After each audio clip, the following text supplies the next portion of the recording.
ನಮಸ್ಕಾರ ಫ್ರೆಂಡ್ಸ್. ಇವತ್ತು police constable exam ಮುಗೀತು. ಸೊ ಐ ಹೋಪ್ ಎಲ್ಲರದು ಚೆನ್ನಾಗಿ ಆಗಿದೆ ಅಂತ ಅನ್ಕೋತಿದ್ದೀನಿ. ಎಲ್ಲರೂ ಖುಷಿ ಖುಷಿಯಿಂದ ಎಕ್ಸಾಮ್ ಹಾಲಿಂದ ಬಂದಿದ್ದೀರಾ ಅಂತಾನು ಅನ್ಕೊಂಡಿದ್ದೀನಿ. ಯಾಕಂದ್ರೆ ಇವತ್ತಿಂದು ಒಂದು ರಿಲೇಟಿವ್ಲಿ ಪೇಪರು ನಾವು ಡಿಸ್ಕಸ್ ಮಾಡೋಣ weather it is tough are easy ಅಂತ ಹೇಳಿ. ಆಮೇಲೆ ಕಟ್ ಆಫ್ ಎಷ್ಟು ನಿಲ್ಬಹುದು ಅನ್ನೋದ್ರ ಬಗ್ಗೆನೂ ನಾವು ಡಿಸ್ಕಸ್ ಮಾಡೋಣ.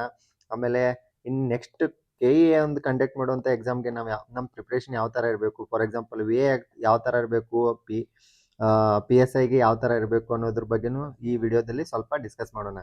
ನಾನು ಈ ಒಂದು ಹೋಲ್ ಪೇಪರ್ನ ಪೂರ್ತಿ ಅನಲೈಸಿಸ್ ಮಾಡಿದ್ಮೇಲೆ ಸೊ ದಟ್ ನನಗೆ ಒಂದು ಕೀ ಪಾಯಿಂಟ್ಸ್ ಸಿಕ್ಕಿದ್ದು ಅದನ್ನು ನಾನು ಡಿಸ್ಕಸ್ ಮಾಡ್ತೀನಿ ನಿಮ್ಮ ಜೊತೆ. So welcome to knowledge transfer with Santosh.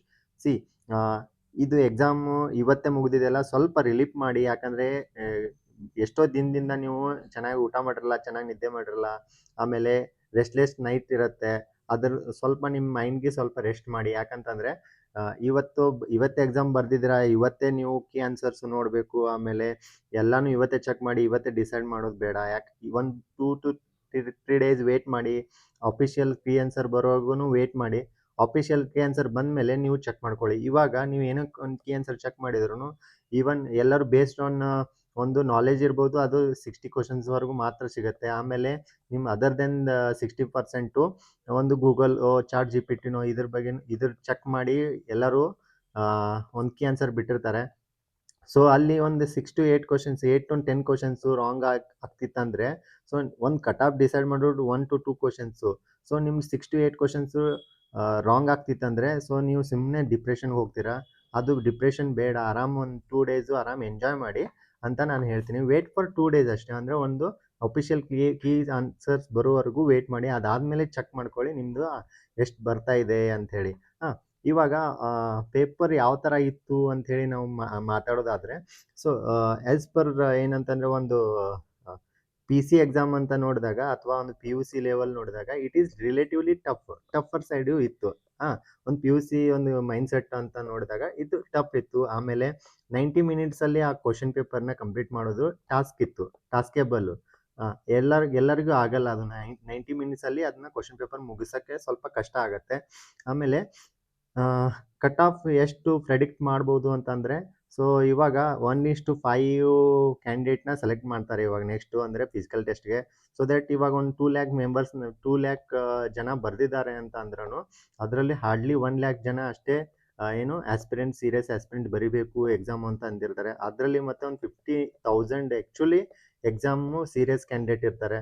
So ನಮ್ಮದು ಮೇನ್ಲಿ ಈ 50,000 competition, not 2 lakh competition. So ಇವ್ರ ಮೇಲೆ ನಾವು ಬೇಸ್ ಮೇಲೆ ಒಂದು ಕಟ್ ಆಫ್ ಮಾಡಬೇಕಂತಂದರೆ ಸೊ ರಿಲೇಟಿವ್ಲಿ ಅಂದರೆ ಎಕ್ಸಾಮ್ ಟಫ್ ಇರೋದ್ರಿಂದ ನಮ್ಮದು ಒಂದು 90 ಮಿನಿಟ್ಸಲ್ಲಿ ಎಕ್ಸಾಮ್ನ ಕನ್ಸಿಡ್ರೇಷನ್ ಮಾಡಿದಾಗ ಒಂದು 55 to 60 ನಿಮ್ಮದು ಕ್ವಶನ್ಸ್ಗೆ ನೆಟ್ ಆನ್ಸರ್ ಆಗ್ತಿತ್ತು ಅಂತಂದರೆ ಸೊ ದಟ್ ಯು ಸ್ಟಾರ್ಟ್ ಏನಂತಂದರೆ ಒಂದು ಫಿಸಿಕಲ್ ಟೆಸ್ಟ್ಗೆ ತಯಾರಿ ನಡೆಸಿ. ಸೊ ದಟ್ ಯಾಕಂದರೆ ವೇಟ್ ಮಾಡಬೇಡಿ. 55 is very very good marks actually. Even 50+ ಆದ್ರೂ ನೀವು ಸ್ಟಾರ್ಟ್ ಮಾಡಿ. ಯಾಕಂದರೆ 1:5 ಅಂತಂದರೆ it is very very big number. 50+ ಆದ್ರೂ ನೋ ಇಶ್ಯೂ, ಸ್ಟಾರ್ಟ್ ಮಾಡಿ. ಅಂದರೆ ಇವತ್ತು ಅನ್ಸುತ್ತೆ ನಿಮಗೆ ಎಕ್ಸಾಮ್ ಭಾಳ ಈಸಿ ಇತ್ತು ಅಂಥೇಳಿ, ಬಟ್ ಒನ್ಸ್ ನೀವು ಅಫಿಷಿಯಲ್ ಕೀ ಆನ್ಸರ್ಸ್ ನೋಡ್ತೀರಲ್ಲ ಅವಾಗಲೇ ಗೊತ್ತಾಗೋದು ಅದು ಪೇಪರ್ ಟಫ್ ಇತ್ತಾ ಈಸಿ ಇತ್ತಾ ಅಂಥೇಳಿ. ಆಮೇಲೆ ಇದು ಇಲ್ಲಿ ಕ್ವಶನ್ಸ್ನು ಯಾವ ಥರ ಬಂದಿದೆ ನೋಡಿ. ಒಂದು ಮೆಂಟಲ್ ಎಬಿಲಿಟಿ, ಯೂಶ್ವಲಿ KE ಅವರು ಹೈಯೆಸ್ಟ್ ತೆಗೆಯೋದು ಮೆಂಟಲ್ ಎಬಿಲಿಟಿಯಲ್ಲಿ. ಒಂದು 15 ಕ್ವಶನ್ಸ್ ಮೆಂಟಲ್ ಎಬಿಲಿಟಿಯಿಂದ ಬಂದಿದೆ. ಇವಾಗ ನೀವು 15 ಕ್ವಶನ್ಸ್ ಎಲ್ಲ ಮಾಡ್ಕೊಂಡು ಕುಂಡ್ರಕ್ಕೆ ಒಂದು ½ an hour ಹೋಗ್ಬಿಡುತ್ತೆ. 1 hour 90 ಮಿನಿಟ್ಸಲ್ಲಿ 30 ಮಿನಿಟ್ಸ್ ಅದಕ್ಕೆ ಹೋಯ್ತು ಅಂತಂದರೆ ಇನ್ನು 60 ಮಿನಿಟ್ಸಲ್ಲಿ ನೀವು ಹೋಲ್ 85 ಕ್ವಶನ್ಸ್ ಅಟೆಂಡ್ ಮಾಡಬೇಕು. ಅದಕ್ಕೆ ನಾನು ಹೇಳಿದೆ ಟಾಸ್ಕೇಬಲ್ ಇದೆ. ಸುಮ್ಮನೆ ಯಾರೋ ಹೇಳ್ತಾರೆ ಎಕ್ಸಾಮ್ ಈಸಿ ಇದೆ ಅಂತ ಅಂದ್ರೂ ಕೇಳಕ್ಕೆ ಹೋಗಬೇಡಿ. ಸೊ ಮೆಂಟಲಿ ಡಿಪ್ರೆಸಿವ್ ಆಗೋಕ್ಕೆ ಹೋಗಬೇಡಿ. ಬಿ ಕಾಮ್ ಅಂಟಿಲ್ ಏನಂದರೆ ಒಂದು ಅಫಿಷಿಯಲ್ ಕೀ ಆನ್ಸರ್ ಬರೋವರೆಗೂ ವೇಟ್ ಮಾಡಿ. ಆಮೇಲೆ ಕರೆಂಟ್ ಅಫೇರ್ಸ್ ನೋಡಿ. ಯೂಶ್ವಲಿ ಐ ಸೆಡ್ ಏನಂದರೆ ಒಂದು ಹಳೆ ವಿಡಿಯೋದಲ್ಲಿ ಯಾವ ಥರ ಕರೆಂಟ್ ಅಫೇರ್ಸ್ ಓದಬೇಕು ಅನ್ನೋದ್ರಲ್ಲೂ ನಾನು ಮೆನ್ಷನ್ ಮಾಡಿದೆ ಯಾವ ಥರ ಒಂದು ಕರೆಂಟ್ ಅಫೇರ್ಸ್ ಬರುತ್ತೆ ಅಂಥೇಳಿ. ಯೂಶ್ವಲಿ ಅದು ಅವ್ರು ಏನು ತೆಗ್ದಿದ್ದಾರೆ ಅಂತಂದ್ರೆ ಒಂದು ಡೈರೆಕ್ಟ್ ಕ್ವಶನ್ಸ್ ತೆಗ್ದಿದ್ದಾರೆ. PUCಗೆ ಏನು ಬೇಕಲ್ಲ, ಯಾವ ಒಂದು ಮೆಂಟಾಲಿಟಿ ಇರುತ್ತಲ್ಲ ಅದ್ರ ಬೇಸ್ ಮೇಲೆ ಕ್ವಶನ್ ಬಂದಿದೆ. ಆಮೇಲೆ ಆ್ಯಕ್ಚುಲಿ ಏನಂತಂದರೆ ಇಲ್ಲಿ ಒಂದು ಹೊಸದು ಎಡಿಷನ್ ಮಾಡಿದ್ದಾರೆ. ಏನಂದರೆ ಪಬ್ಲಿಕ್ ಅಡ್ಮಿನಿಸ್ಟ್ರೇಷನ್ ಅಂದರೆ ಎಥಿಕ್ಸ್ನು ಕ್ವಶನ್ಸ್ ತೊಗೊಂಬಂದಿದ್ದಾರೆ PC ಎಕ್ಸಾಮಲ್ಲಿ. ಅದು ಒಂದು ಎಲ್ಲರಿಗೂ ಒಂದು ಹೊಸ ಸಬ್ಜೆಕ್ಟ್ ಅನ್ನೋ ಥರ ಫೀಲ್ ಆಗಿದೆ. ಅಂದ್ರೆ ಪಾಲಿಟಿಯಲ್ಲಿನೇ ಅದನ್ನ ನಾವು ಕನ್ಸಿಡರೇಷನ್ ಮಾಡ್ತೀವಿ. UPSC ರೇಂಜ್ಗೆ ಅದು ಕ್ವಶನ್ಸ್ ಬಂದಿದೆ. ಆಮೇಲೆ ಸೈನ್ಸ್ ಆ್ಯಂಡ್ ಟೆಕ್ ಯೂಶ್ವಲಿ ಅವರು ರಿಲೇಟಿವ್ಲಿ ಅವ್ರು science and tech, current affairs ಮತ್ತು ಮೆಂಟಲ್ ಎಬಿಲಿಟಿ ಒಂದು ರೇಂಜಲ್ಲೇ ಹಾಕ್ತಾ ಇರ್ತಾರೆ. ಈ ಎಕ್ಸಾಮಲ್ಲಿನೂ ಒಂದು 15 ಕ್ವಶನ್ಸ್ ಬಂದಿದೆ.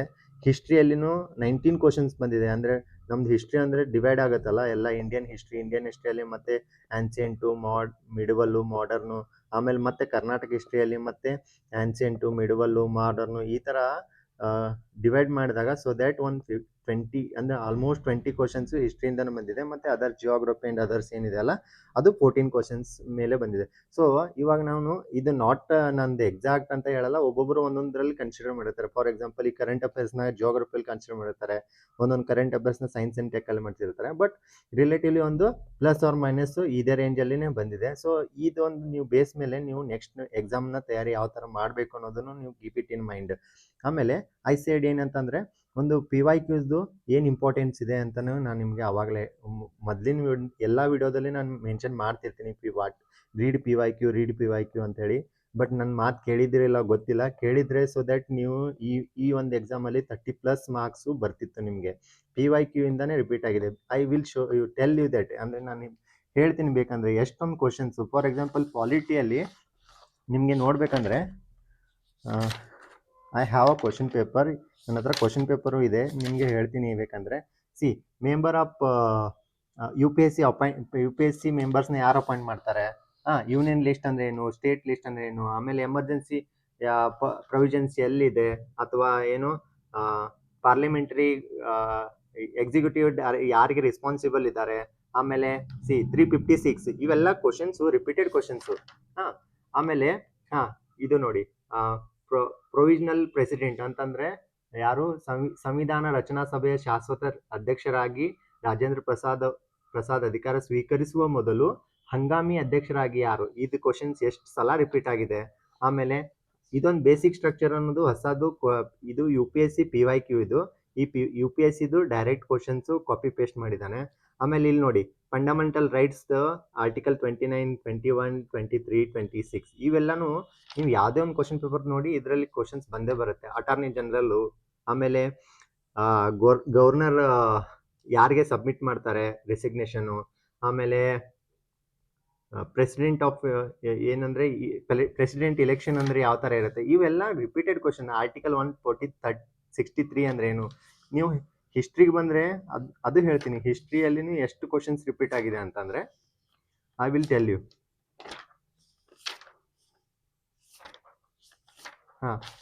ಜಿಯೋಗ್ರಫಿಯಲ್ಲಿ ಬಿಳಿಗಿರಿ ರಂಗನ ಹಿಲ್ಸು, ಗೋಪಾಲಸ್ವಾಮಿ ಹಿಲ್ಸು, ಆಮೇಲೆ ಏನಂತಂದರೆ ಮೇಲ್ಕೋಟೆ, ಚಾಮುಂಡಿ ಹಿಲ್ಸು, ಆಮೇಲೆ ಲ್ಯಾಟ್ರೈಟ್ಸ್ ಅಂದರೆ ಯಾವುದು ಜಂಬಟ್ಟಿಗೆ ಮಣ್ಣು ಎಲ್ಲಿ ಸಿಗತ್ತೆ ಏನು ಅಂತೇಳಿ, ಇವೆಲ್ಲ ರಿಪೀಟೆಡ್ ಕ್ವಶನ್ಸು.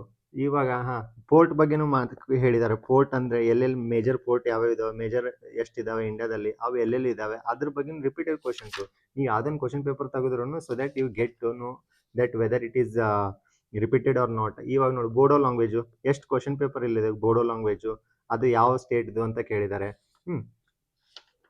ಆಮೇಲೆ ಲಾಲಾ ಲಜಪತ್ ರಾಯ್ದು ಒಂದು ಕ್ವಶನ್ ಇದೆ. ಲಾಲಾ ಲಜಪತ್ ರಾಯ್, ನಿಮ್ಗೆ ಎಲ್ಲ ಕ್ವಶನ್ಸ್ ಇದು ಮ್ಯಾಚ್ ದ ಫಾಲೋವಿಂಗ್ ಅಲ್ಲಿ ಎಲ್ಲಾನು ಬರಬೇಕಂತಿಲ್ಲ. ಲಾಲಾ ಲಜಪತ್ ರಾಯ್ದು ಮತ್ತೆ ದೀನ್ ಬಂಧು ಮಿತ್ರದು ನಿಮ್ಗೆ ಎರಡು ಗೊತ್ತಿದ್ರೆ ಸಾಕು, ಆನ್ಸರ್ ಬಂದ್ಬಿಡತ್ತೆ ಅಲ್ಲಿ. ಇಲ್ಲಿ ಇವೆರಡೂ ಕ್ವಶನ್. ಇನ್ನೊಂದು ಲೋಕಹಿತವಾದಿ ಅಂತ ಯಾರನ್ನ ಕರೀತಿದ್ರು? ಗೋಪಾಲ್ ಹರಿ ದೇಶ್ಮುಖ್. ಇವು ಕ್ವಶನ್ಸ್ ನೋಡಿ. ಜಲಿಯನ್ ವಾಲಾಬಾಗ್ ನಿಮ್ಗೆ ಗೊತ್ತಿಲ್ವಾ? ಹಿಸ್ಟ್ರಿಯಲ್ಲಿ ಓದುವಾಗ ಮೇನ್ ಅದೇ ಬರುತ್ತಲ್ಲ, ಹಿಸ್ಟ್ರಿ ಓದುವಾಗ. ಆಮೇಲೆ ಕ್ವಿಟ್ ಇಂಡಿಯಾ ಮೂವ್ಮೆಂಟ್ ಯಾವಾಗಾಯ್ತು, ಪಾರ್ಟಿಷನ್ ಆಫ್ ಬೆಂಗಾಲ್ ಯಾವಾಗಾಯ್ತು, ಆಮೇಲೆ ಸೂರತ್ ಸ್ಪ್ಲಿಟ್, ಇವೆಲ್ಲ ಕ್ವಶನ್ ರಿಪೀಟೆಡ್ ಕ್ವಶನ್ಸ್. ನಾನು ಎಲ್ಲಾನು ಅಂತ ಹೇಳ್ತಿಲ್ಲ, ಅಟ್ಲೀಸ್ಟ್ ಒಂದು 30 ಕ್ವಶನ್ಸು ನಾನು ರಿಪೀಟೆಡ್ ಬರ್ತಾ ಇದೆ ಕ್ವಶನ್ಸು ಅಂತ ಹೇಳ್ತೀನಿ. ಇವಾಗ ಓದಿ ಸುಮ್ಮನೆ ಹೇಳ್ತಾ ಇದ್ದೀನಿ, ಇಷ್ಟೊಂದು ಕ್ವಶನ್ ಬಂತು, ಅನಲೈಸಿಸ್ ಮಾಡಿ ಚೆಕ್ ಮಾಡಿದಾಗ ಇನ್ನೂ ಎಷ್ಟು ಕ್ವಶನ್ಸ್ ಬರುತ್ತೆ. ಸೊ ದ್ಯಾಟ್ ನಾನೇನು ಹೇಳೋದು, ಯಾವಾಗಲೂ consider PYQ is at most important, very very very important ಅದು. ಸೊ ನೀವು PYQನ ಈ ಒಂದು ಕಾಂಪಿಟೇಟಿವ್ ಎಕ್ಸಾಮಲ್ಲಿ ಸುಮ್ಮನೆ ಬಹ್ಯಾಟ್ ಹಾಕ್ತಿರ್ಬೇಕಷ್ಟೇ. ಸೊ ನೀವು ಎಷ್ಟೊಂದು ಬಹ್ಯಾಟ್ ಆಗ್ತಿರಲ್ಲ, ಅಲ್ಲಿ ನಿಮಗೂ ಒಂದು ಗೇನ್ ಇರುತ್ತೆ. ಇವಾಗ ನಾನು ಹೇಳಿದೆ ಒಂದು 30 ಕ್ವಶನ್ಸು ಬಂದಿದೆ ಅಂತೇಳಿ. ಈ 30 ಕ್ವಶನ್ಸ್ ನಿಮ್ದು ಔಟ್ ಆಫ್ ಆತಂದ್ರೆ ನಿಮ್ಮದು ಕಾಂಪಿಟೇಷನಲ್ಲಿ ಪೂರ್ತಿ ಮೇಲೆ ಇರ್ತೀರಾ ಏಡ್ಜಲ್ಲಿ. ಇಲ್ಲಿ ಕಾಂಪಿಟೇಷನ್ ಇಲ್ಲಿದೆ, ಇಲ್ಲಿ ಇರ್ತೀರಾ. ಆಮೇಲೆ ಇಲ್ಲಿ ನೀವು ಒಂದೊಂದು ಮಾರ್ಕ್ಸ್ ತೊಗೊಂಡೋದ್ರೂ ಇಡೀ ಕಾಂಪಿಟೇಷನಿಂದ ನೀವು ಹಂಗೆ ಕೆಳಗಡೆ ಬರ್ತೀರಾ. ಅದಕ್ಕೆ ನಾನು ಪ್ರತಿ ಸಲ ಹೇಳೋದು PYQ is very very important. ಇವಾಗ ನೆಕ್ಸ್ಟ್ ಎಕ್ಸಾಮ್ಗೆ ನಾವು ಏನು ಇದರಿಂದ ಕಲಿತೀವಿ ಅಂತಂದರೆ ಸಿ ಏನಂತಂದರೆ ಸಿ ನೆಕ್ಸ್ಟ್ VA ಆಗಿರ್ಬೋದು ಅಥವಾ PSI ಆಗಿರ್ಬೋದು, ಇನ್ನು ಬೇರೆ KA ನಡೆಸುವ ಎಕ್ಸಾಮ್ಸು ಆಗಿರ್ಬೋದು. ಸೊ ಒಂದು ಕಾನ್ಸೆಪ್ಟ್ ಕ್ಲಾರಿಟಿ ಬೇಕು ಇಲ್ಲಿ. ಇವಾಗ ಕರೆಂಟ್ ಅಫೇರ್ಸಲ್ಲಿ ಡೈರೆಕ್ಟ್ ಕ್ವಶನ್ಸ್ ಬರುತ್ತಿದೆ ಒಪ್ಕೋತೀನಿ, ಬಟ್ ಒಂದು ವಿತ್ ರಿಸ್ಪೆಕ್ಟ್ ಟು ಸಬ್ಜೆಕ್ಟ್ ಅಂತ ಹೋದಾಗ ಒಂದು ಕಾನ್ಸೆಪ್ಟ್ ಕ್ಲಾರಿಟಿ ಕೇಳ್ತಿದ್ದಾನೆ. ಅಂದರೆ ಇನ್ನೂ ನಾನು ಒಂದು ಡೈರೆಕ್ಟ್ PYQದು ಡೈರೆಕ್ಟ್ ಕ್ವಶನ್ಸು ಅದೊಂದು ಬೇರೆ, ಬಟ್ ಅದನ್ನು ಬಿಟ್ಟು ಇನ್ನೂ ಬೇರೆ ಬೇರೆ ಕ್ವಶನ್ಸ್ ಇದಾವಲ್ಲ, ಅವು ರಿಲೇಟಿವ್ಲಿ ಟಫ್ ಇದೆ, ಟಫರ್ ಸೈಡ್ ಜಾಸ್ತಿ ಇದೆ. ಅವಕ್ಕೆಲ್ಲ ನಮಗೆ ಕಾನ್ಸೆಪ್ಟ್ ಕ್ಲಾರಿಟಿ ಬೇಕೇ ಬೇಕು. ಆಮೇಲೆ ಮೆಂಟಲ್ ಎಬಿಲಿಟಿ ನೋಡಿ, ಒಂದು 6 to ಟೋಟಲ್ 15 ಎಷ್ಟು ಕೇಳಿದ್ದಾನೆ ಮೆಂಟಲ್ ಎಬಿಲಿಟಿ ಅಂತಂದರೆ 15 ಕೇಳಿದ್ದಾನೆ. 15ರಲ್ಲಿ ಒಂದು 8ರಿಂದ 10 ಆರಾಮ್ ಮಾಡ್ಬೋದು.